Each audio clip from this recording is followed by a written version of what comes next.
ao primeiro bate-papo da noite. Vamos falar sobre medicina, sobre atendimento médico, sobre socorro aéreo. E nós trouxemos alguém muito envolvido com isso e especialista no assunto, que é o doutor José Manuel Marques, clínico geral, médico do trabalho, sanitarista, direito do trabalho e é médico do resgate aéreo do Estado.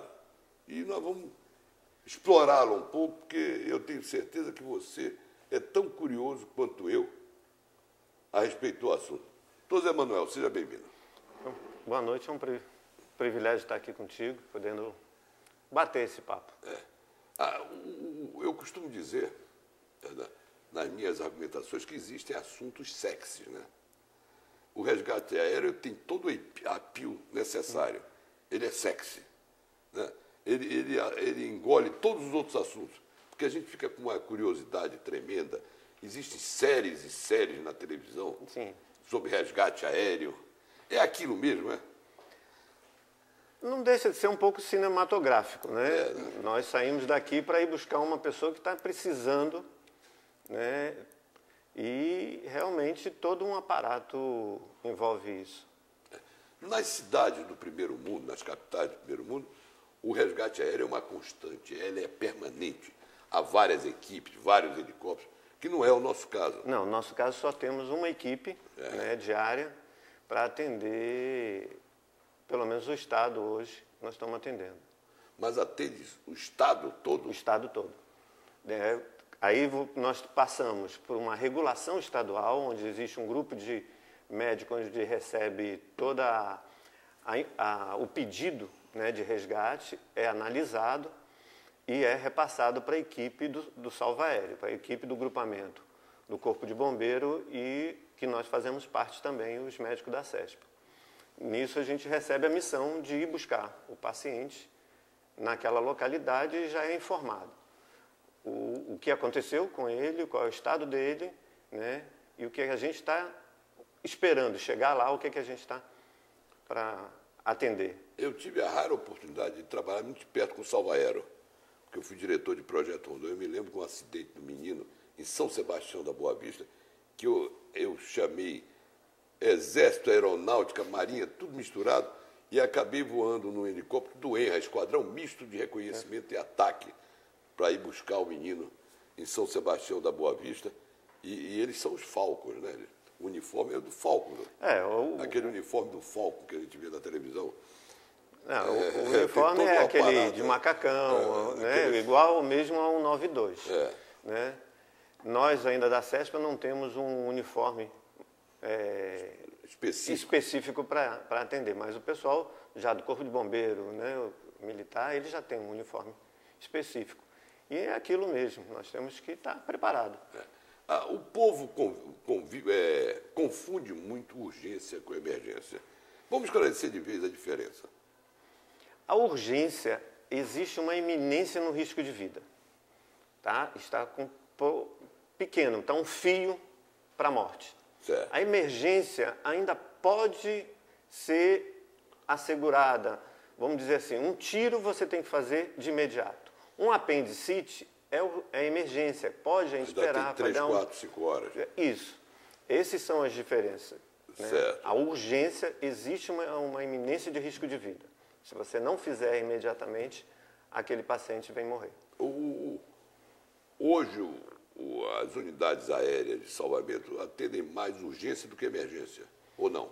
Não. Nós estamos procurando atender principalmente aqueles que têm uma necessidade eminente, mas que ainda tem tempo. Porque quando a gente sai daqui, o nosso estado é muito grande. É verdade. Só temos uma equipe. Então, para sair daqui e a Salvaterra, a Breves, a Bragança, é 1, 2 horas de viagem. Então, normalmente a gente tem viabilizado aquele paciente que o colega que está lá atendendo dá uma viabilidade, uma segurança de estabilidade. Eu vejo, vamos dizer, com uma equipe só, um helicóptero só, ultrapassa, vamos dizer, o mero serviço de salvamento para a utilidade pública, né? Ele, na realidade, é uma utilidade pública, que se trazia de automóvel, se trazia de caminhão, se trazia de ambulância. Não, se continua fazendo isso, mas a eminência dos acidentes, o curto espaço de tempo que a gente possa diminuir para fazer o procedimento, diminui e aumenta a qualidade do diagnóstico, né? E o procedimento e a viabilidade de vida desse paciente. Então, no salva aéreo, a parte do nosso resgate, principalmente, é trazer aqueles pacientes que estão necessitando, que no nosso caso, ir a Soure, 4 horas de viagem de barco, aquela coisa toda, a gente diminui, encurta isso para 20, 30 minutos, dando uma maior possibilidade de sobrevivência desse paciente. E eu creio que a seleção é o que é de mais difícil, escolher qual atender. A seleção que fica com os colegas da regulação, nós recebemos apenas a missão de buscar. Então, é quase um poder de vida e morte, porque eles que escolhem qual é o paciente que vai ser atendido. Quando tem 1, 2, 3 pacientes ao mesmo tempo, tem que escolher, né? Aí ele tem que, os médicos passam a informação e ele acaba tendo que escolher qual é aquele que tem o maior poder de sobrevivência da gente poder buscar. Em termos de salvamento por helicóptero, atendimento, resgate, só o Estado faz isso hoje ou existe alguma entidade privada, o município faz, tem uma outra entidade? Não, o salva aéreo, nesse porte que nós temos hoje... Porque o salva aéreo era da aeronáutica. Ainda existe. Certo. Eu saiba, ainda existe, principalmente no Amazonas. Certo. Né? Ainda existe a parte da aeronáutica ainda. E hoje, no estado do Pará, a gente fez os primeiros contatos de estabelecer o nosso salva aéreo e também a aeronáutica ajudou. Certo. Né? Então, o Corpo de Bombeiro, na época, teve uma reunião com eles e tudo mais, e tal, como é que funcionava, e a nossa regulação funciona em cima disso, né? Dessa expectativa também como a aeronáutica trabalha hoje. Aqui no Brasil ainda, pelo menos aqui na nossa região, um resgate aéreo só pode funcionar se houver um médico a bordo. Só um médico a bordo, em todos. Hoje, no mundo inteiro, já sofisticou. Os paramédicos têm um treinamento. Já tem um treinamento. Um paramédico, basicamente, ele é um socorrista. É um técnico que foi treinado. Né? Ele chega também com aquela suporte de vida. Né? Então, manter a pressão normal, estabelecendo aquelas circunstâncias dos sinais vitais, até chegar na unidade, uma unidade hospitalar. Eu me recordo, há muito tempo atrás saiu uma matéria na Veja, onde um casal de milionários ia na sua Mercedes para o aeroporto, sofreu um acidente, certo? E o motorista, que não se feriu, os levou para o melhor hospital da preferência deles, os dois morreram. Porque o hospital não tinha urgência e emergência, que é uma especialidade. Hoje é uma especialidade. O socorrista, a urgência e emergência, os médicos, as enfermeiras, auxiliares, eles são preparados para fazer esse atendimento de urgência e emergência. A gente vê aí no Grey Anatomy, no seriado, tem... Não, aí você leva para a televisão, tem uma série, aí a gente muitas vezes até riu os procedimentos que eles fazem, né? Outros não, né? Dr. House fazendo o terrorismo para os colegas e ganhando a fama em nome deles. Né? Então, é cinematográfico, é exatamente aquilo. A gente muitas vezes tem que proceder, muitas vezes de imediato, né? Isso aí acontece. Eu me lembro que, no passado, uma pessoa bem habituada com esse trabalho, inclusive interior, era o Camilo Viana, né? Sim, professor Camilo. Tem o problema da água de coco substituindo o soro glicosado e não sei o que mais. Isso aí foi utilizado, inclusive, na Guerra do Vietnã, muitas vezes, né? A água de coco eu vou fazer como endovenosa. Exatamente. Hoje a gente não tem mais esse procedimento. Então, muitas vezes, muitos colegas que fomos para o interior, né, há algum tempo, nós fazíamos tudo, nós éramos tudologistas. Hoje já não existe, já não se admite isso. Mas ainda, se não tiver o soro antiofídico, um flagilzinho quebra o galho, né? Sim, com certeza. Mas o senhor também é médico do trabalho. Sim, do trabalho. A medicina do trabalho é alguma coisa muito complicada, né?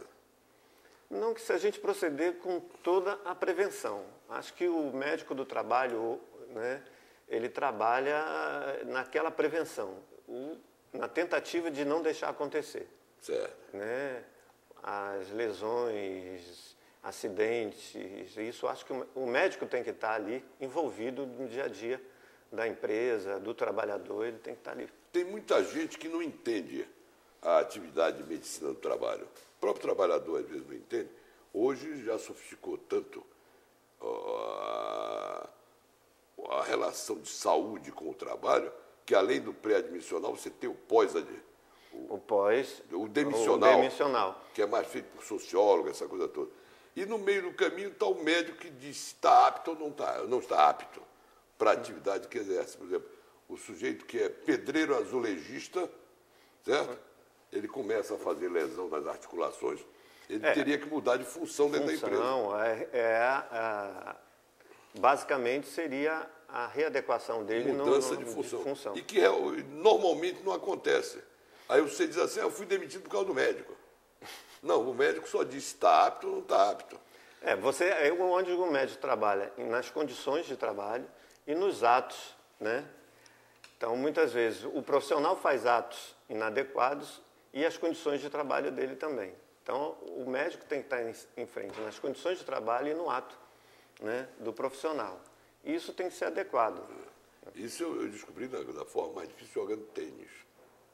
Eu não fiz treinamento e comecei a querer fazer bursite, né? Aí eu fiz o treinamento para bater com a raquete certa e eliminou o problema. Eu faço ultrassonografia também. E teve um tempo que a gente tinha uma fila muito grande de mulheres para fazer ultrassom de mama. Certo.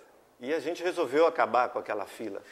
E durante algum tempo nós passamos fazendo por dia em torno de 20 ultrassons de mama. E eu tive uma bursite por causa disso. Você ficar na posição, né, inadequada, com o braço limitado, isso causou. Então são lesões assim que a gente... Então a medicina do trabalho às vezes não é muito entendida, né? Mas... É como tudo, né? Muitas vezes, dependendo do interesse, ela não é entendida. Muitas vezes pelo próprio laudo de insalubridade, já há um interesse maior. A empresa, às vezes, demite, não é porque a empresa seja ruim, ela não tem como realocar. Não.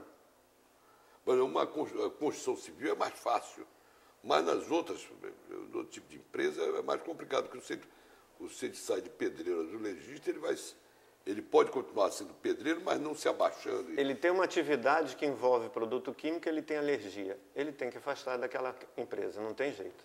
Só para encerrar, não existe diagnóstico para dor, né? Não. A dor é sua, ela é referida. Ela é referida. Então, o paciente chega com você e diz que está sentindo dor na coluna, você manda tirar a radiografia e não aparece nada. Não. Mas isso não quer dizer que ele não tenha dor. Quer dizer, ele pode ser realmente alguém com dor, pode ser um vigarista. A dor é de cada um. Eu sinto uma dor, o grau da dor é diferente para mim, para você, para qualquer pessoa. Então o médico tem que acreditar quando o paciente está com dor. Não, a princípio... Aí ele vai investigar. Vai investigar. Qual é o motivo daquela dor? Ele vai ter que chegar, se é por momentos, pinçamento na coluna de um nervo, se ele comeu uma doença estragada e está dando uma dor de cabeça, está dando dor no estômago, a dor do apêndice, essa coisa toda. É a dor. E a dor é sintoma, né? É sintoma. É sintoma que pode ser mascarado, pode ser como enganado. Você. Quando diz para o médico é obrigado a acreditar. Mas, doutor, eu queria agradecer a sua participação. O tempo passa rápido quando o assunto, o bate-papo é bom, né? Com certeza. Tá certo. Eu que agradeço. Mas eu vou trazê-lo novamente aqui. Veja se você consegue algumas filmagens de atendimento em vídeo, essa coisa toda, para a gente mostrar o trabalho. Eu gostaria muito de mostrar o trabalho e incentivar o governo a ver se consegue mais 2, 3 unidades, porque nós precisamos disso. Amanhã ou depois, eu mesmo posso ser socorrido no meu prédio por uma unidade de salvamento. Com certeza. A 192 está aí, é a parte urbana dos municípios. E com esse trânsito a gente vai precisar cada vez mais de socorro aéreo. São Paulo está aí em cima, né? Já tem o nosso salvamento. O meu amigo produtor aqui, editor do programa, ele traz o trânsito de Belém aqui na garganta e ele não está doente. Né? Eu acho que eu vou mandar buscá-lo com resgate aéreo. Doutor, obrigado por sua participação, me honrou muito. Você aguarda que vai encerrar o bloco junto conosco. Lembrando, meu caro telespectador, que esse programa tem o patrocínio do Colégio Ipiranga há mais de 35 anos, transformando conhecimento em atitude. Sindicom, o Sindicato da Habitação, Óticas Bessa, quem cuida bem dos seus olhos em Belém, e Colares Móveis e Escritórios, na Benjamin, esquina de Gentil Bittencourt, o Bom Gosto em Móveis e Escritórios. Nós vamos a um breve intervalo comercial e voltamos num instantinho.